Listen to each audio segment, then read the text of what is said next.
l'habitude d'apporter sa Bible parce qu'on va vraiment fouiller beaucoup dans notre Bible et prendre le temps de comprendre ce que la parole de Dieu nous dit sur des sujets si importants comme ceux que nous allons aborder aujourd'hui. 1er Thessaloniciens, si vous avez vos Bibles, encore une fois, c'est le 3e chapitre. Et je vais vous lire, la semaine dernière, on a lu le chapitre complet. C'est la deuxième partie de ce message. Je ne sais pas si je vais être capable de tout vous donner ce que j'ai ici. Mais en tout cas, on continuera la semaine prochaine. Et c'est 1er Thessaloniciens 3, verset 8, pour commencer. Et on va avoir beaucoup de versets à regarder. Alors, prenez le temps ici, là, quand vous venez pour travailler. Vous venez pour sonder les Écritures. On vient comprendre la parole de Dieu. On n'est pas en vacances. On est vraiment de ce type de personnes qui cherchent à mieux comprendre ce que la parole de Dieu dit pour nous. Alors, seulement un verset pour commencer. 1er Thessaloniciens 3, verset 8, nous dit ceci. Car maintenant nous vivons, puisque vous demeurez fermes dans le Seigneur. Prions Dieu. Dieu notre Père, nous te demandons de bénir ta parole et de vraiment nous approcher de toi et nous faire comprendre, de nous faire comprendre par l'aide de ton Saint-Esprit, par le mouvement de ton Esprit dans nos vies, à comprendre ce que tu veux nous dire ce matin. Dispose nos cœurs, enlève ces choses qui pourraient obstruer l'œuvre de ton Saint-Esprit, l'œuvre de ta parole ce matin.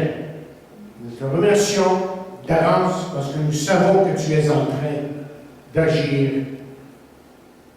Amen. Alors, on est en train de parler du chrétien spirituel et authentique. Et voici la 3e description du chrétien spirituel et authentique. Bien, le chrétien spirituel et authentique, ce que nous allons apprendre ici, dans ce texte, c'est que le chrétien spirituel et authentique stimule le cœur de son pasteur et celui des autres chrétiens. Et prenez note des points suivants. La foi ici de ces chrétiens, vous vous rappelez, a réconforté Paul.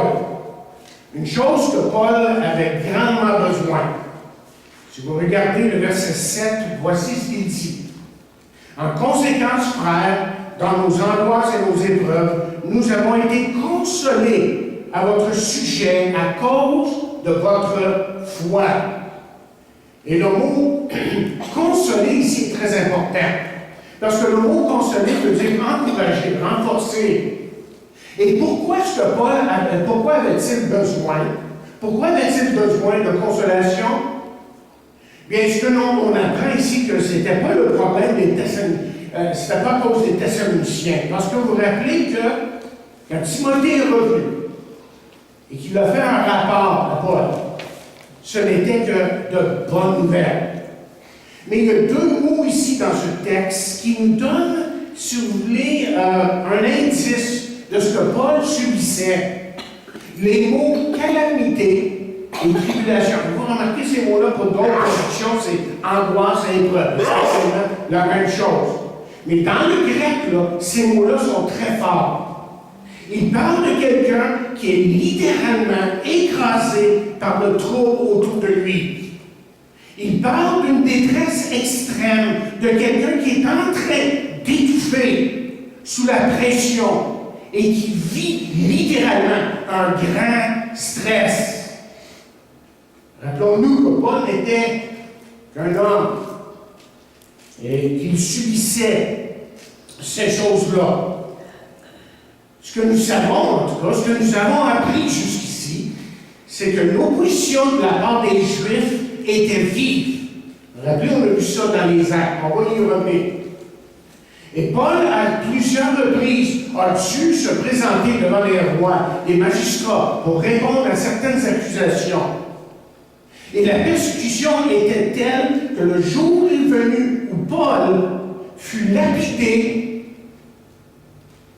et on l'a laissé pour mort. Regardez avec moi dans les Actes des Apôtres, les Actes des Apôtres, et vous allez voir exactement ce que Paul a subi. Dans les Actes des Apôtres, au chapitre 14 et le verset 19, voici ce que nous lisons. Il dit, alors survinrent d'Antioche et d'Icône des Juifs qui gagnèrent la foule et qui, après avoir lapidé Paul, le traînèrent hors de la ville, pensant qu'il était mort. Mais les disciples l'ayant entouré, il se leva et entra dans la ville. Certains commentaires suggèrent que Paul serait mort à ce moment-là et que Dieu l'a ressuscité. Mais la Bible ne dit pas ça, évidemment.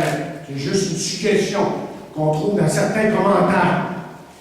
Et certains suggèrent même que peut-être que c'est là que Paul voyait a eu comme un avant-goût du ciel, dont il nous parle à un certain moment dans ses épîtres. Vous vous rappelez qu'il dit qu'il a vu des choses, qu'il a entendu des paroles humaines qu'il ne saurait expliquer, comprendre.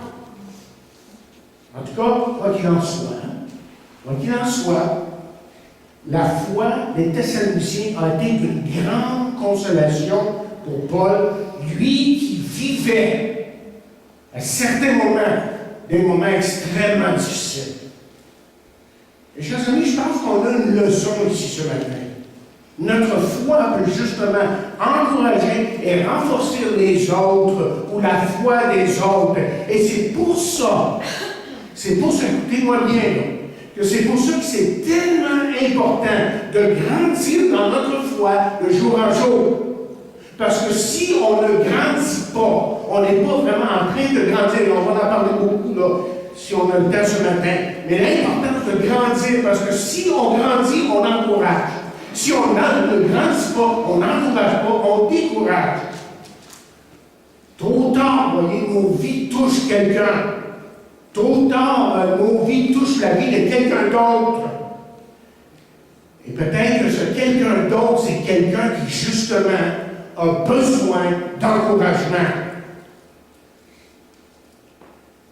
Quelqu'un qui a besoin d'être encouragé, quelqu'un qui a besoin d'être fortifié par cette voix vivante, mais j'ajouterais vivifiante, de celui qui marche avec Dieu. Écoutez bien ce que Éphésiens 4e chapitre nous dit concernant cette foi qui doit être la nôtre et qui devrait être celle qui encourage le prochain. Dans Éphésiens 4, verset 32, nous lisons « Soyez bons les uns envers les autres, compatissants, vous pardonnant réciproquement, comme Dieu vous a pardonné en Christ. » Donc la foi des Thessaloniciens a encouragé Paul. Mais la foi des Thessaloniciens, je dirais ce matin, lorsqu'on regarde le texte de près, que la foi des Thessaloniciens a renouvelé en Paul son désir de servir Dieu. Je répète, Paul a passé des moments difficiles, peut-être même de découragement. On pense que parce que c'est Paul, l'apôtre Paul, que c'était comme un super humain qui pouvait passer à travers tout sans problème. Mais non. Eh bien non, c'est pas ça, c'est pas le sentiment qu'on a lorsqu'on passe à travers les Actes des Apôtres. On voit un homme qui pleure à certains moments, jour et nuit. C'est un homme qui souffre. Mais la foi de ces chrétiens ici à Thessalonique, dans cette jeune église, et ça fait un bon bout de temps qu'on parle de cette église-là. Et si vous voulez entendre les messages qui précèdent sur comment l'église a commencé, qu'est-ce qui est arrivé dans cette église? Allez dans YouTube, marquez mon nom, vous allez trouver les messages. Ou le site de l'église, ebde.com, si je ne me trompe pas. Et vous allez entendre les autres messages, mais tout ça, c'était en préparation pour vous dire là, que ces chrétiens ici ont stimulé. Moi, je pense qu'ils ont stimulé son désir, celui de l'apôtre Paul, pour aller de l'avant. Pour Dieu. Regardez le verset. Encore une fois, nous lisons, car maintenant nous vivons. Hein? Car maintenant nous vivons, dit-il, puisque vous demeurez fermes dans le Seigneur. Souvenez-vous que les Thessaloniciens eux-mêmes, qui étaient dans cette ville de Thessalonique, subissaient la persécution elle-même et que cette persécution allait en augmentant.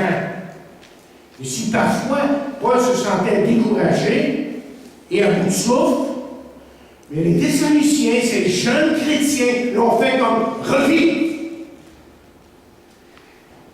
Parce qu'ils étaient spirituels et des chrétiens vraiment authentiques. C'est pour ça. Après avoir reçu, évidemment, que de bonnes nouvelles de la part de Timothée, son désir, plus que jamais, voyez, c'était de continuer. Parfois, je vais faire au temps où j'ai été surintendant certaines églises, et pendant 10 ans, j'ai travaillé avec d'autres églises, des problèmes, avec des pasteurs. J'ai rencontré justement des serviteurs de Dieu découragés. Vous savez pourquoi? Que souvent, malgré tous leurs efforts pour encourager les chrétiens à comme sortir de leur léthargie bien spirituelle, ce que ces pasteurs me disaient, c'est qu'ils rencontraient tout à fait de l'indifférence, un manque d'intérêt même pour les choses de Dieu. Et l'excuse que souvent on disait était, et qu'on entend souvent, je suis trop occupé. Trop occupé même pour lire ma Bible, trop occupé pour prier, trop occupé pour aller à la réunion de prière, aux études, et j'en passe.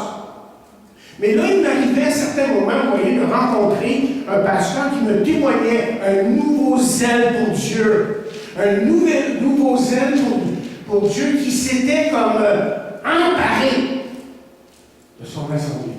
Wow. Et quand on entendait des témoignages, quand j'entendais les témoignages de ces hommes qui étaient je veux dire le mot bouleversé, mais dans le bon sens du mot, ils voyaient Dieu agir. Et ça les encourageait, évidemment. Laissez-moi vous poser une question. Est-ce que vous êtes satisfait? Ou êtes-vous satisfait de l'état spirituel de votre Église? Est-ce que vous êtes satisfait de votre marche avec Dieu et de votre implication dans votre Église locale? Ça, c'est une question, c'est des questions qui sont extrêmement importantes que vous devez répondre. Parce que il se peut que pour qu'un réveil éclate dans votre Église, dans notre Église ici, que Dieu attend après vous, c'est vous qui devez bouger. Et laissez-moi vous dire que si nous nous mettons justement à imiter les chrétiens de Thessalonique et de marcher comme eux ont marché, on peut s'attendre littéralement à une nouvelle Église, une Église qui est pleine d'amour, une Église qui est pleine de zèle pour Dieu, et une Église qui est pleine de zèle pour aller chercher ceux qui ne connaissent pas Jésus-Christ. Pas vrai, ça? Mais la foi des Thessaloniciens, parce qu'ils s'occupent de l'évangélisation, c'est pour ça. C'est pour ça que je dis ça. Okay. La foi des Thessaloniciens, bien, elle lui a donné beaucoup de choses. Hein? Mais une troisième chose que la foi des Thessaloniciens a donnée à Paul, c'était de la joie. Et au milieu de la persécution, Paul a été rempli de joie. Et vous savez, la joie, ça c'est quelque chose qui se communique. La joie et l'enthousiasme des Thessaloniciens a donné comme un second souffle à Paul. Et il n'a pas pu faire autrement que de louer Dieu. Regardez le verset 9. Il dit, quelle action de grâce, dit-il. En effet, nous pouvons rendre à Dieu à votre sujet pour toute la joie que nous éprouvons à cause de vous devant notre Dieu. Et nous lisons dans le psaume 126, verset 2. Alors notre bouche était remplie des cris de joie, et notre langue de chants d'allégresse. Alors on disait parmi les nations, l'Éternel fait pour eux de grandes choses. Mais quatrièmement, la foi des chrétiens, de ces jeunes chrétiens, et rappelons-nous que c'est une jeune Église ici, là. à peine quelques mois d'existence. Mais la foi de ces jeunes chrétiens a stimulé en Paul le désir de prier. Le désir de prier. Regardez le verset 10. Il dit nuit et jour, et on va revenir beaucoup sur ce verset dans quelques instants. Il dit nuit et jour, nous le prions avec une extrême ardeur de nous permettre de vous voir et de compléter ce qui manque à votre foi. C'est évident ici que l'apôtre priait pour que ce chrétien continue à grandir dans la foi.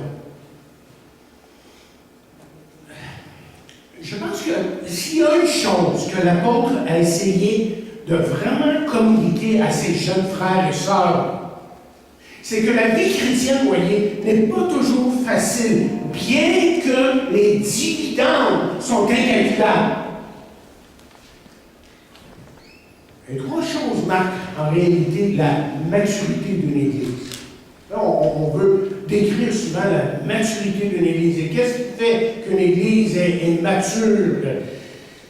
Bien, en fait, les gens ont souvent les fausses conceptions sur une Église qui réussit, qui est mature. On dit bien, s'il y a beaucoup de gens, ça c'est une Église qui a vraiment réussi, et peut-être que c'est vrai jusqu'à un certain point. Ou si on a des grosses offrandes, beaucoup d'argent, bien ça c'est sûrement un indice que cette Église-là est mature. Peut-être qu'on parle de prédicateurs époustouflants, flamboyants, qui sont capables de rallier les gens ensemble pour Dieu. Et c'est peut-être vrai que c'est peut-être un signe de maturité. Ou peut-être que c'est la musique qui attire les gens, qui fait que si cette musique-là stimule les gens, mais sûrement que cette Église-là est mature. Mais en réalité, on est pour parler des vraies choses. La maturité se décrit en trois choses, avec trois choses.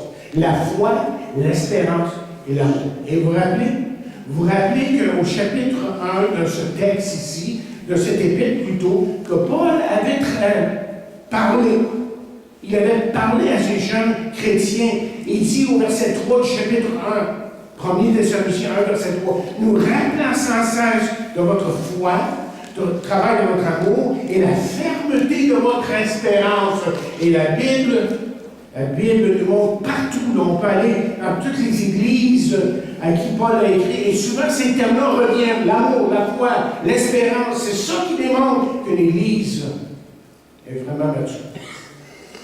Est-ce qu'on grandit dans la foi? Comment est-ce qu'on grandit? Vous allez dire une parole, une question de base, mais comment est-ce qu'on grandit dans la foi? Bien, en étudiant la parole de Dieu, on va en parler de ça dans quelques instants. Comment est-ce qu'on arrive à persévérer? Parce que comme je viens de dire, et ce que Paul voulait leur communiquer, c'est que c'est pas toujours facile d'être un chrétien. Mais comment est-ce qu'on réussit à persévérer? C'est en obéissant, ou en appliquant la parole de Dieu dans nos vies. Et c'est en marchant selon la parole de Dieu. Et comment grandir dans son amour pour Dieu et les frères? Bien, c'est en confessant, chers amis, nos fautes et en se pardonnant réciproquement. Quelqu'un a dit dernièrement que le pardon, c'est de canceller une dette. Très bien dit. Le pardon, c'est de canceller une dette.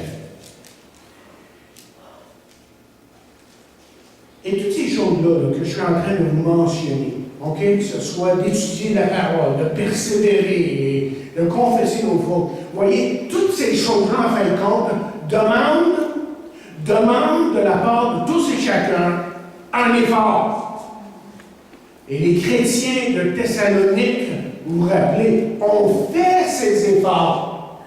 Ils ont fait tellement de grands efforts que la Bible dit littéralement, si je peux trouver le verset, elle a dit au verset 8 du chapitre 1, ceci. Regardez bien là. 1er Thessaloniciens, 1er chapitre, verset 8, nous lisons, non seulement en effet, la parole du Seigneur a retenti de chez vous dans la Macédoine, la Libye, mais partout dans le monde. Qu'est-ce qui est arrivé? Qu'est-ce qui est arrivé à cette Église? Qu'est-ce qui est arrivé aux individus qui faisaient partie de cette Église? Mais c'est que leur foi, le mot retenti veut dire exploser, faire des échos. Tout le monde entendait parler de cette Église. C'était une Église qui était vraiment de Dieu. Les gens n'arrêtaient pas de parler de l'Église des Thessaloniciens parce que leur foi, la foi de ces chrétiens-là, chers amis, était spirituelle et authentique. C'était du vrai. C'était pas juste du semblant. Alors, qu'est-ce qu'on a vu jusqu'ici? Là, je vais prendre une façon différente pour le reste, si j'ai le temps de vous donner sur ma vie. Jusqu'ici, qu'est-ce qu'on a vu? On parle du chrétien qui est spirituel, qui, justement, est authentique. Et on a dit, jusqu'ici, trois choses. Que le chrétien spirituel et authentique résiste aux épreuves et demeure inébranlable. Ça, c'est la semaine dernière. Okay? On a dit aussi qu'un chrétien spirituel et authentique donne un excellent témoignage. Et aujourd'hui, ce que l'on a vu jusqu'ici, c'est qu'un chrétien spirituel et authentique stimule le cœur de son pasteur et celui des autres chrétiens. Voici le quatrième point que je veux soulever avec vous ce matin. C'est que le chrétien spirituel et authentique continue à s'affirmer. Et dans les versets qui suivent, c'est ça le thème. OK? Et ce qu'on va faire là, maintenant, c'est qu'on va prendre chaque verset et on va les disséquer. On va laisser, autrement dit, la parole de Dieu parler pour elle-même. Parce que plus que j'étudie minutieusement les mots dans la parole, les textes qui sont relatifs à l'un et l'autre, combien on voit que Dieu est en train de parler. Et Dieu veut certainement nous parler ce matin. Encore une fois, à travers chaque parole ici. OK, on dit que le chrétien spirituel et authentique continue à s'affirmer. Regardez avec moi le verset 10. On va lire le verset et ensuite faire le commentaire. Il dit, nuit et jour, nous le prions avec une extrême ardeur de nous permettre de vous voir et de compléter ce qui manque à votre foi. Il y a beaucoup dans ce verset-là. Juste dans ce verset-là, on pourrait passer une heure. OK? Il dit d'abord, nuit et jour, nous le prions. Et vous savez, parce qu'on l'a vu auparavant, que Paul et ceux qui travaillaient avec lui se faisaient un devoir de prier. En fait, il dit ici qu'il priait constamment pour eux. Il faut bien comprendre ce que Paul est en train de dire ici. C'est pas qu'il est toujours en train de prier pour eux à toutes les minutes. C'est pas ça qu'il est en train de dire. Mais assurément que ce que Paul est en train de dire ici, c'est que lorsque l'Esprit de Dieu nous met à cœur là, à penser à vous, et là, nous prions pour vous. On est constamment en train de prier pour vous. Et on sait que Paul avait définitivement à cœur ces gens. Je ne sais pas si vous voyez où je veux en venir, ce que je dois dire. Lorsqu'on prend quelqu'un à cœur, okay? Lorsqu'on prie vraiment pour quelqu'un, mais c'est beaucoup plus difficile de parler contre cette personne-là lorsqu'on prie pour elle. Alors, si vous avez de la misère avec quelqu'un, à un certain moment, priez pour eux, présentez-les au trône de grâce et laissez Dieu guider vos pensées, vos prières. Et remarquez ce qu'il dit ici. Nuit et jour, nous le prions avec une extrême ardeur. Je me suis arrêté sur une extrême ardeur. OK, vous avez cette personne avec qui vous avez certaines difficultés. Et vous auriez probablement la misère à prier pour cette personne-là. Comment devez-vous prier pour elle? Bien, Paul nous donne la réponse. Là. Regardez le texte, OK? Il dit, nuit et jour, nous le prions avec une extrême ardeur. Et ce que j'ai trouvé, pour donner le vrai sens de ces paroles-là, c'est que Paul est en train de dire, priez pour cette personne-là avec qui vous avez des difficultés pour que Dieu le bénisse abondamment. Et c'est la même idée que le verset, regardez avec moi dans Éphésiens, 3e chapitre, verset 20. C'est la même idée qui ressort ici. Lorsqu'il dit au verset 20, apôtre Paul, Éphésiens 3, verset 20, or à celui qui peut faire par la puissance qui agit en nous infiniment au-delà de tout ce que nous demandons ou pensons. En train de dire, hey, prie pour lui, pour que Dieu le bénisse, pour que Dieu le convainque, pour que Dieu le ramène, pour que Dieu lui donne à l'aimer. Ce que le texte nous dit dans Éphésiens 3, verset 20, c'est que Dieu nous donne en abondance. Alors, vous et moi, on est appelés à donner en abondance et prier pour ceux qui sont autour de nous pour que Dieu puisse donner en abondance, qu'ils reconnaissent les bienfaits de Dieu dans leur vie, même si pour le moment, ce n'est pas le cas. Okay? Mais quel est le secret pour une vie de prière efficace? J'ai pensé à ça cette semaine. Quel est le secret pour une prière efficace? Parce que ce n'est pas toujours évident de prier pour certains. Ce n'est pas toujours évident de prier pour certains. Regardez avec moi dans Jude. Juste avant l'Apocalypse, vous avez votre réponse. Et dans Jude 20, il y a juste un chapitre, évidemment, voici ce que nous lisons. L'apôtre nous dit, pour nous, bien-aimés, vous édifiant vous-même sur votre très sainte foi, et quoi? Priant par le Saint-Esprit. Et priant par le Saint-Esprit. Alors, on a le droit de demander au Saint-Esprit de nous aider à prier. On a le droit de demander au Saint-Esprit de prier à travers nous. Et ça, c'est la prière qui est efficace.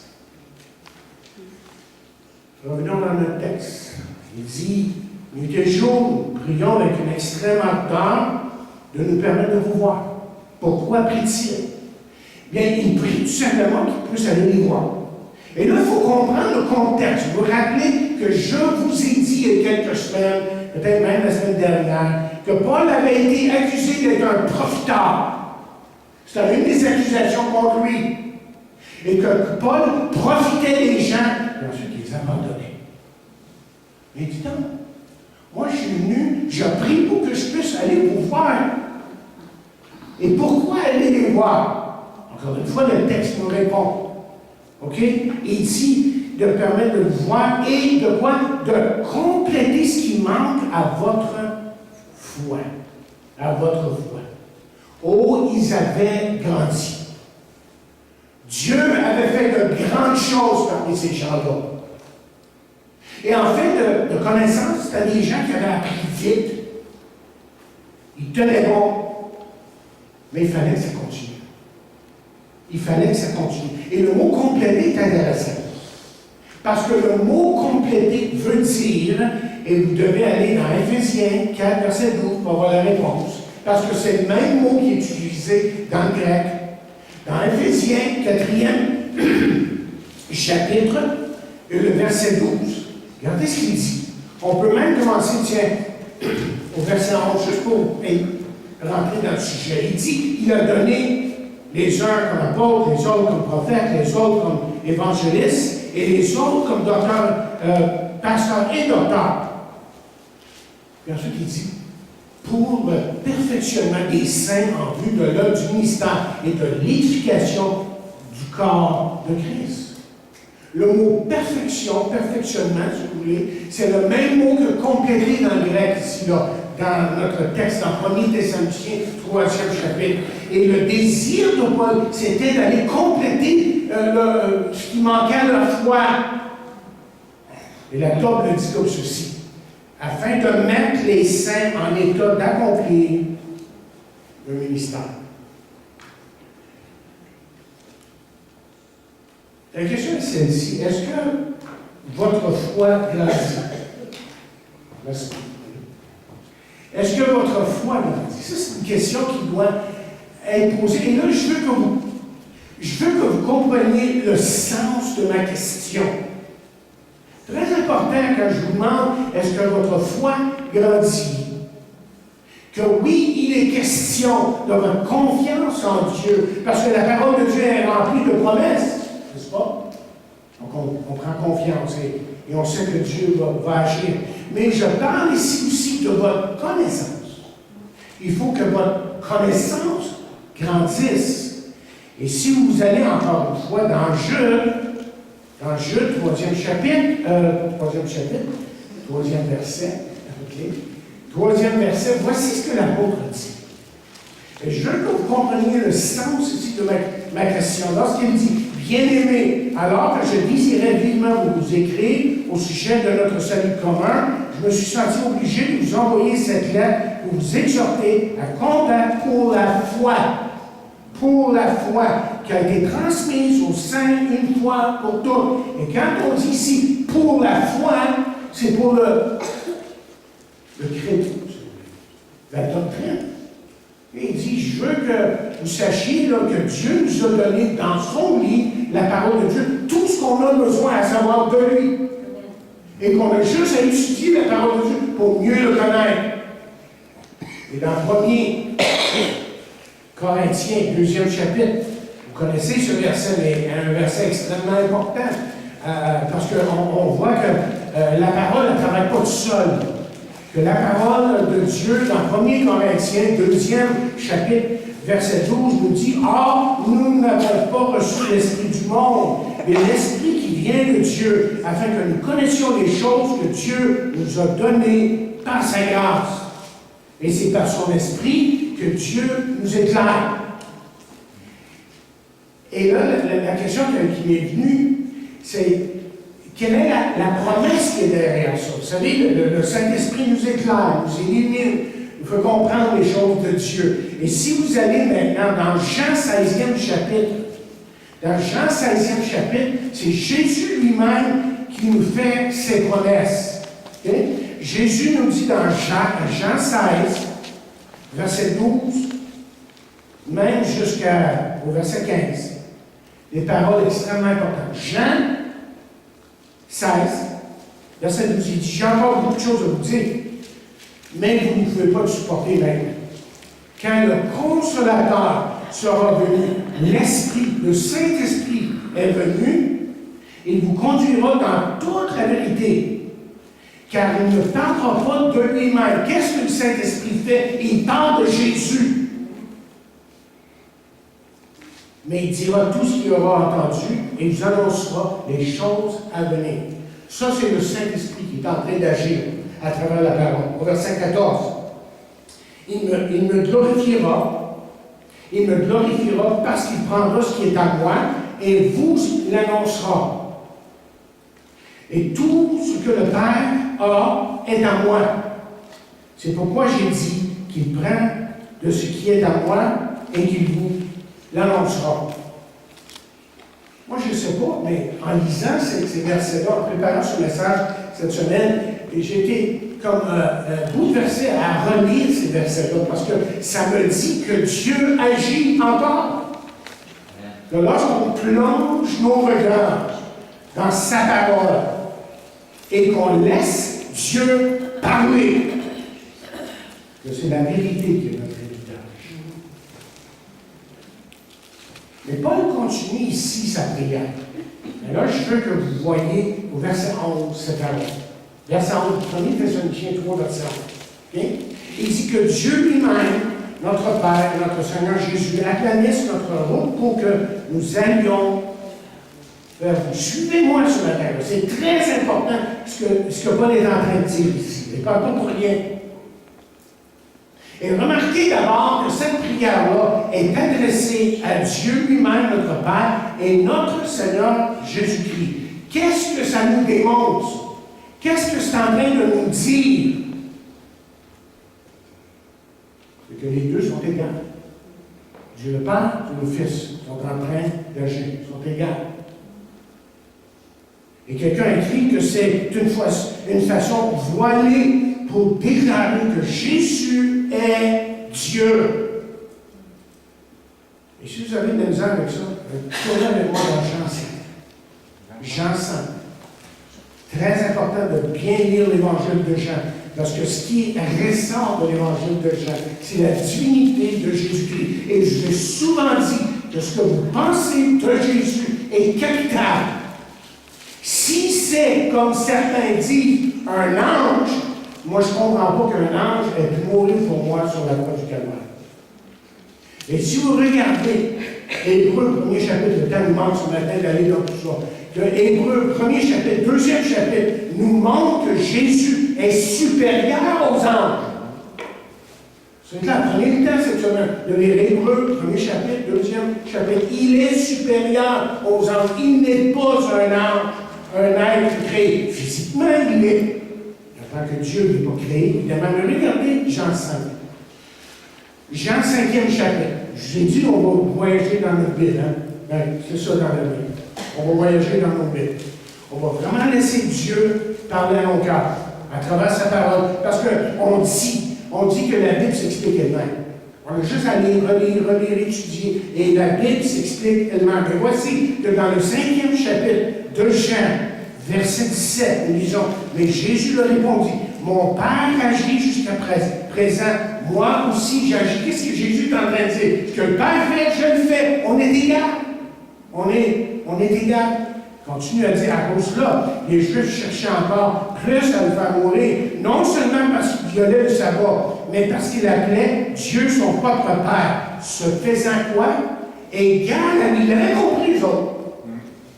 Il avait compris que Jésus était égal au Père. Et Jésus, au verset 19, il a décrit, là, Jésus reprit donc la parole et leur dit, en vérité, je vous dis, le Fils ne peut rien faire de lui-même.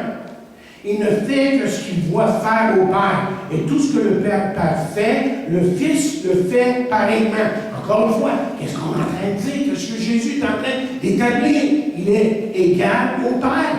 Le Père est Dieu, le Fils est Dieu, parce que le Fils est capable de faire ce que le Père fait. Verset 21, s'il vous plaît. Car comme le Père ressuscite les morts et donne la vie, ainsi le Fils donne la vie à qui il veut. C'est égal. Le Père donne la vie, le Fils donne la vie. OK, 23. Afin que tous honorent le Fils comme ils honorent le Père. Celui qui n'honore pas le Fils n'honore pas le Père qui l'a envoyé. Ils sont égaux. C'est pour ça qu'il dit ça, là. Verset 26 maintenant. Jean 5, verset 26, il dit, comme le Père a la vie en lui-même. Écoutez bien ce qui est écrit ici, là. C'est très important. Comme le Père, car comme le Père a la vie en lui-même, ainsi il a donné le Fils d'avoir la vie en lui-même. Wow! Il n'y a pas de commencement avec Dieu. Le Père, Dieu, le Fils, ils sont toujours existés. Mais qu'est-ce que, et on va terminer en quelques instants, qu'est-ce que Dieu le Père et notre Seigneur Jésus-Christ vont faire exactement? Dans notre texte, si vous revenez avec moi dans 1er Thessaloniciens, OK, là, dans cette prière-là, on va établir ce que le Père et le Fils et Jésus vont faire. C'est très important. Puis ils vont le faire ensemble. OK? Qu'est-ce qu'ils vont faire? Et il dit que Dieu lui-même, notre Père, notre Seigneur Jésus-Christ, aplanisse notre route. Comment dit, Paul prie pour que sa route soit aplanie. Pourquoi est-ce qu'il dit ça? Pourquoi est-ce qu'il dit ça? Parce que si vous regardez juste avant, dans le chapitre 2, de près 1er Thessaloniciens, au verset 18, voici ce que nous lisons. Aussi voulions-nous aller vers vous, du moins moi, Paul, une et même 2 fois, mais Satan nous en a empêchés. Il voulait aller voir ces gens-là. Et Dieu, autrement dit, a permis pour un certain temps là, que le chemin de ses serviteurs soit comme bloqué. chers amis, quand un enfant de Dieu, se met vraiment au sérieux avec Dieu, vous savez ce qui arrive, c'est que tôt ou tard, il y a un déblocage. Et Paul s'attendait à ça ici. Qu'est-ce qu'on lit dans Proverbe? Proverbe 3. La même terminologie revient. Dans Proverbe, 3e chapitre. Proverbe, 3e chapitre, et au verset 5 et 6. C'est des versets que vous devriez souligner dans votre Bible. 3e chapitre, versets 5 et 6. Voici ce que nous lisons. Il dit au verset 5, « Confie-toi en l'Éternel de tout ton cœur et ne t'appuie pas sur ta sagesse. Reconnais-le dans toutes tes voies. Et quoi? Il aplanira tes sentiers. » Il aplanira tes sentiers. Vous voyez comment quand on lit la Bible d'un bout à l'autre, que ça se confirme. Hein? Ce que le Proverbe dit, ce que les psaumes disent, ce que Moïse dit, ce que les expériences que ces hommes de Dieu ont fait.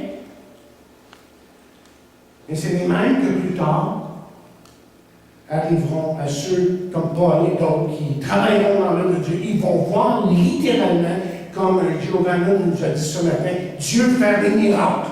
Et Dieu débloquer des routes pour qu'ils puissent aller prêcher l'évangile de Jésus. OK, regardez encore une fois votre texte.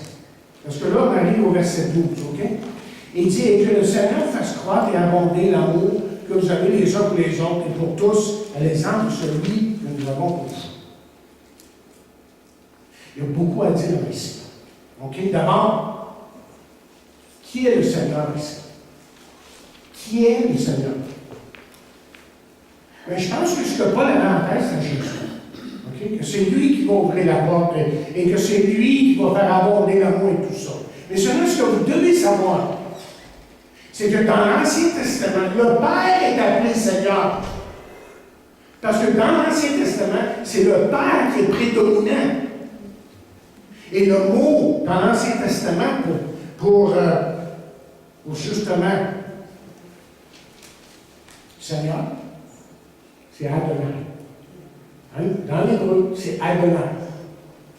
Mais quand vous allez dans le Nouveau Testament, okay, le mot Seigneur désigne surtout Jésus-Christ. C'est le mot Kurios, Seigneur. C'est le même mot que l'hébreu, mais seulement c'est de l'hébreu au grec. Okay? Donc le Père est Seigneur et le Fils est Seigneur. Et ça nous fait comprendre encore une fois qu'ils sont égaux. Et pris pourquoi exactement? Bien, vous avez votre texte devant vous et il dit que le Seigneur fasse croître et abonder l'amour. Autrement dit, ce que Paul est en train de dire ici et affirmer, c'est que Dieu commence. C'est avec Dieu que ça commence. Et quand on est venu à Jésus-Christ, c'est lui qui a commencé cette œuvre en nous. Car Dieu a tellement aimé le monde qu'il a donné son Fils unique. C'est Dieu qui agit. Pas nous, là. Mais c'est Dieu qui continue aussi. Okay? Regardez dans Philippiens 2e chapitre. Et verset 12, vous connaissez ce verset, mais tellement important de saisir la portée de ce verset qui dit, dans le chapitre 2, le verset 13, Philippiens 2, verset 13, car c'est Dieu qui produit en vous, c'est Dieu qui produit en vous, OK? Le vouloir et le faire selon, oh, ça c'est intéressant, son bon plaisir. Okay? On ne parlera pas de ça ce matin. Okay? Et selon son, c'est Dieu qui fait, c'est Dieu qui agit. Et si aujourd'hui, je suis un enfant de Dieu, je peux seulement le remercier de sa grâce, de son amour. Alors, on va terminer en quelque sorte. Juste peut-être un point ou deux important ici. Il dit que le Seigneur fasse croître et abonder l'amour. Pourquoi de telles paroles? Parce que Paul, il me semble qu'ils avaient même félicité pour leur amour. Vous vous rappelez, au chapitre 1 de 1er Thessaloniciens, il dit, nous rappelant sans cesse dans l'œuvre de votre foi, à travers de votre amour. Alors, l'amour était là. Okay? Et ensuite, même au chapitre 3, verset 6, voici ce qu'il dit. Mais Timothée, récemment arrivé de chez vous, c'est ça, il nous a donné de bonnes nouvelles de votre foi et de votre amour. Donc, il y avait l'amour. Mais pourquoi dire, ben là, on prie que ça augmente et tout ça? C'est parce que justement, c'est ça le point. Ce n'est jamais assez. Parce que l'une des choses que l'ennemi veut faire dans votre vie et dans chaque église, c'est d'enlever le amour. Apocalypse, 2e chapitre, vous connaissez l'histoire d'Éphèse. Et j'aimerais que vous regardiez de près ce qu'il dit dans le chapitre 2, le verset 3 et 4 d'Apocalypse 2. Et voici ce que nous lisons dans l'Apocalypse, 2e chapitre. Je connais tes œuvres, ton travail, ta persévérance. Merveilleuse Église, ça travaillait, ça persévérait dans l'œuvre du Seigneur. Il dit, je sais que tu ne peux supporter les méchants, que tu as éprouvé ceux qui se disent apôtres, ils ne sont pas.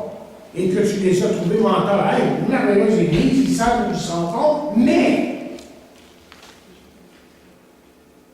verset 3, que tu as de la persévérance, que tu as souffert à cause de mon nom, et que tu ne t'es point lassé. Hey, une merveilleuse Église. Mais, ce que j'ai contre toi, c'est que tu as abandonné ton amour.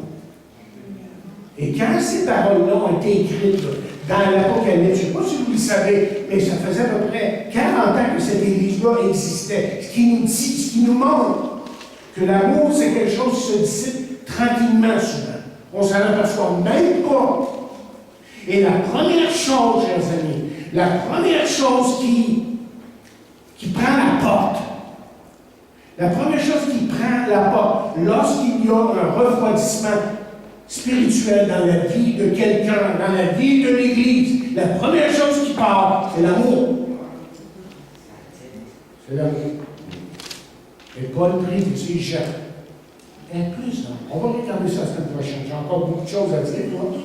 Mais vraiment important que nous reconnaissions que nous devons nous aimer les uns les autres.